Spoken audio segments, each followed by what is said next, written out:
O vento sopra sobre as estepes ucranianas, ondulando o trigo que por séculos alimentou impérios. Visualize as terras conhecidas como o celeiro da Europa, onde o solo negro, rico e profundo, era a maior promessa de prosperidade de um povo. No início dos anos 1930, essa promessa se transformou em uma sentença de morte. Para entender como o alimento se tornou uma arma, é preciso olhar para Moscou.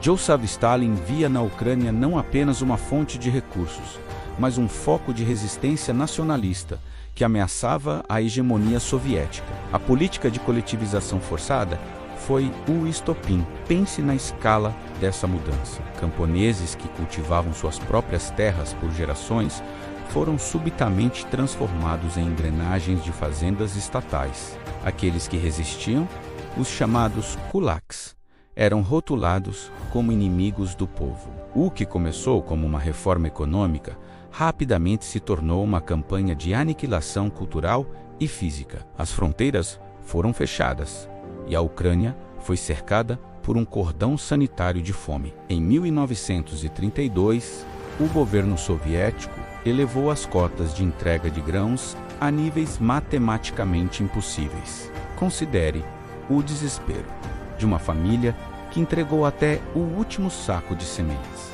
e ainda assim era acusada de sabotagem. Brigadas de choque, compostas por militantes do partido, vasculhavam as casas com barras de ferro, perfurando o chão e as paredes em busca de qualquer punhado de milho ou trigo escondido. Não se buscava apenas o excesso, buscava-se o essencial para a sobrevivência. A infame lei das 5 espigas foi decretada. Qualquer pessoa, incluindo crianças, encontrada colhendo alguns grãos de trigo em campos já colhidos, poderia ser executada ou condenada a 10 anos de trabalhos forçados. Visualize as sentinelas em torres de vigia, observando campos vazios enquanto, a poucos metros dali, vilarejos inteiros silenciam. A fome não foi o resultado de uma colheita ruim ou de um desastre natural.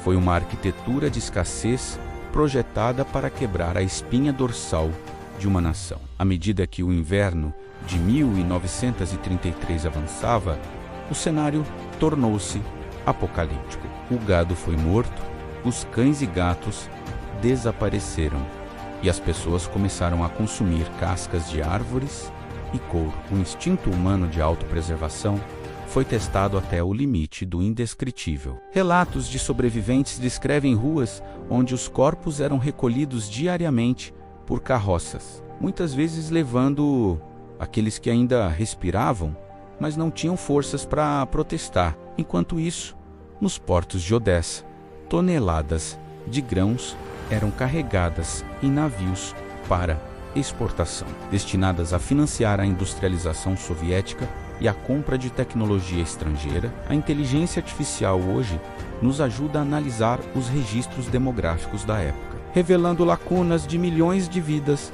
que simplesmente deixaram de existir nos censos seguintes. O mundo exterior recebia informações filtradas, enquanto o governo negava a existência da fome.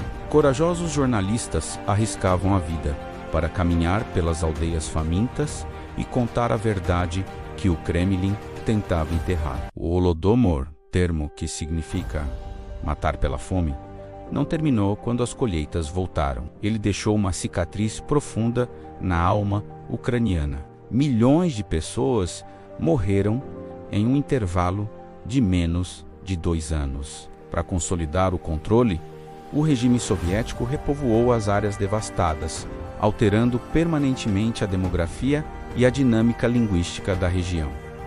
A memória do genocídio foi proibida.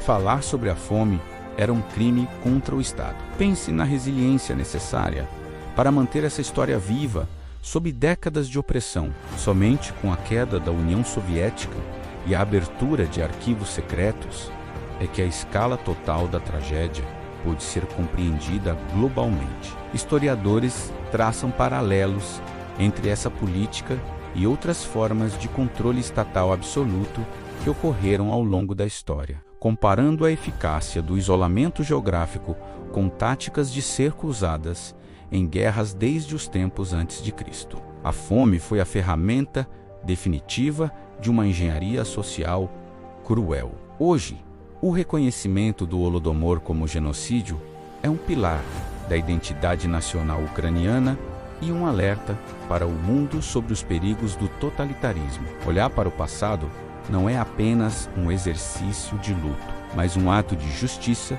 para com aqueles cujas vozes foram abafadas pelo vazio da fome. As estepes continuam produzindo trigo, mas o solo, a história permanece. A verdade, por mais que tentem escondê-la sob camadas de propaganda e tempo, eventualmente encontra o caminho para a luz.